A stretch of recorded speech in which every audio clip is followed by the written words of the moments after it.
on the 17th of January, my son will be 20. Listen, I remember when I was 20 at the university studying economics at Paris 13 La Sorbonne and Paris 2. Yo, that was like 29 years ago. And then I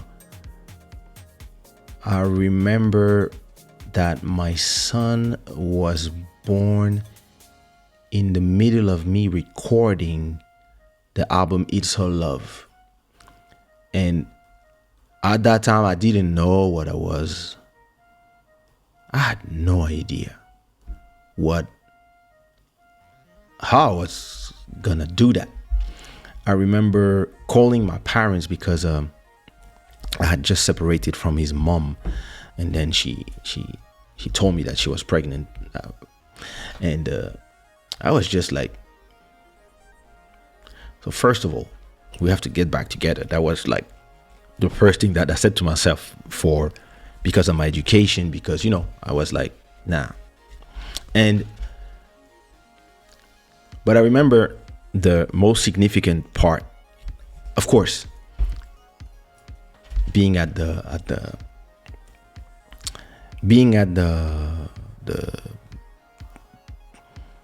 birth at the hospital for the delivery was an amazing moment. But another amazing moment was when I called my parents to tell them, because I remember I was with Sumia and we were recording the album. I was recording It's All Love, and I was also recording that's 2002, right? Like, I was recording It's All Love, and at the same time I was recording Sumia's album in two different studios. So Sumia's first album and It's All Love, my album. And I remember that so it was the winter, probably when I announced to my parents. It was probably, I don't know, October, November, I'm not sure. And I said to myself, okay, I can forget my name. My parents are gonna remove all heritage from me. They're gonna tell me to change my surname and just be out of the family because I had a kid before getting married, etc. I really was thinking all that. So I remember that I was in the studio with Sumia, and first of all I announced to her, and then she was like, "Oh my God, like how blah blah blah blah blah." And then so I talked to her about it, and and I was like, I don't know how to tell to my parents.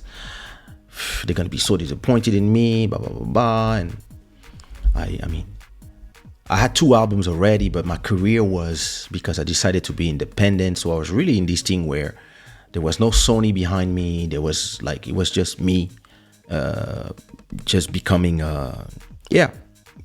creating, being my own boss and doing my own thing, and with some different partners. But it was really me becoming like Sushi Raw. And I was like, I don't know how to say, I don't know, like my parents are gonna kill me. And it was back then we had mobile phones, of course, already, but there was no iPhone yet. There was no smartphone yet. We were still on Nokia, talking about 2002, right? So it was not like today where you have a smartphone with WhatsApp and you call your parents on WhatsApp and you can just talk and talk and talk and talk like today, and it's free. No. At that time, you had to send SMS. It was 20 cents per SMS. And in some countries, you had to pay even to receive your SMS. You would receive first how much you lost, plus the message would come in. And for international call, you would not use your mobile. You would go down to the phone cabin. You would put a card that you a pre-filled with maybe 50 euros card. You would put in the cabin, and then you would call Africa, and you would call on the landline and hope that your parents reply. So after a long conversation with Sumia, I told her, hey, so what should I do? And she was like, tell them, those are your parents. Your parents are amazing. They will understand. They will, just tell them. So, yeah, took the courage. So she was recording. So I left her with the engineer after giving all the instruction of how, whatever song we were recording, everything that she had to do. And I said, listen, I'll be back in 15, 20 minutes.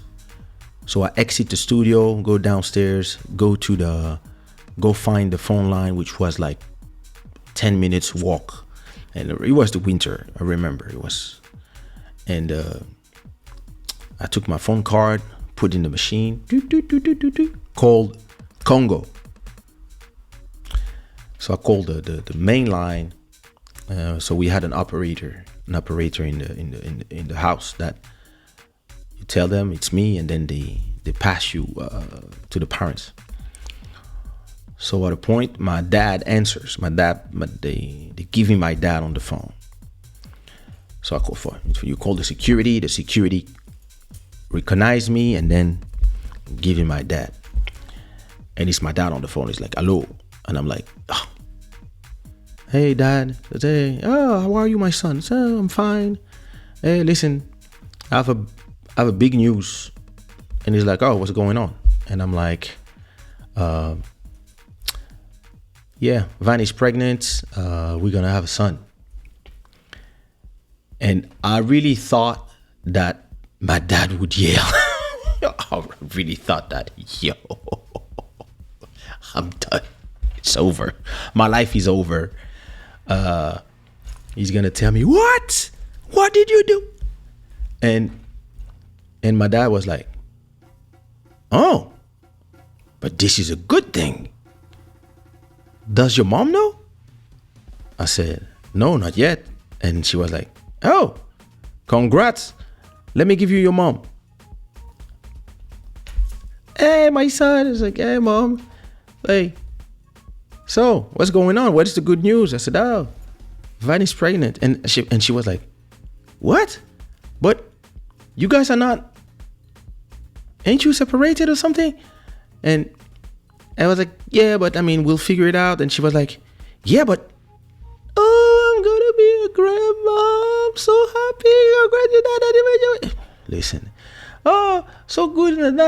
We're gonna check the tickets. When is it coming? We're gonna check the tickets to come. We have to be there, etc., etc. I have to call your grandma. I have to call your aunties. Oh my God, this is it. Okay, bye, my son. You know, at that time you didn't stay hours on the phone because it cost a lot of money. So we hang up. I just stayed there in the cabin, like in the cold for 5 minutes, reflecting on life. And then I came back to the studio. I went up, and when Sumia, I go back in the studio, and Sumia is like, so what did they say? And I said, they are happy. I start crying. I was so relieved, and I was happy. And then, yeah, the rest is history. He was born January 17th of 2003. And I really asked myself at that time, how am I going to feed this kid? I was not having a lot of shows, and I was not having other revenues because back in the days, there was no streaming services. You would do an album, you would sell some copies, and then at a point you would stop selling copies because, you would stop making new copies because the stores wouldn't maybe order more. So you had to think about the stock and stuff. And so it was no passive income. It was like, you want to make money, first you have to buy some more CDs and then put them on the shelves, and people have to buy them.